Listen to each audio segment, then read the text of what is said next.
গাজর মানবদেহে কি কি উপকারিতা রয়েছে? গাজর খুবই পুষ্টিকর একটি সবজি।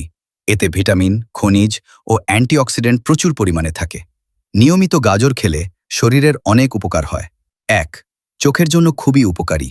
গাজরে ভিটামিন এ ও বিটা ক্যারোটিন বেশি থাকে, যা দৃষ্টিশক্তি ভালো রাখে এবং রাতকানা সমস্যা কমাতে সাহায্য করে। ২. রোগ প্রতিরোধ ক্ষমতা বাড়ায়। গাজরে থাকা অ্যান্টিঅক্সিডেন্ট ও ভিটামিন সি শরীরের রোগ প্রতিরোধ ক্ষমতা বাড়ায় এবং শরীরকে বিভিন্ন সংক্রমণ থেকে রক্ষা করে। ৩. ত্বক সুন্দর রাখে। গাজরের পুষ্টি উপাদান ত্বককে উজ্জ্বল ও স্বাস্থ্যকর রাখতে সাহায্য করে। নিয়মিত খেলে ত্বকের শুষ্কতা কমে। ৪. হৃদযন্ত্র ভালো রাখে। গাজরে থাকা পটাশিয়াম ও ফাইবার রক্তচাপ নিয়ন্ত্রণে সাহায্য করে এবং হৃদরোগের ঝুঁকি কমায়।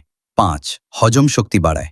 গাজরে প্রচুর ডায়েটারি ফাইবার থাকে, যা হজম ভালো রাখে এবং কোষ্ঠকাঠিন্য দূর করতে সাহায্য করে। ৬. ডায়াবেটিস নিয়ন্ত্রণে সহায়ক।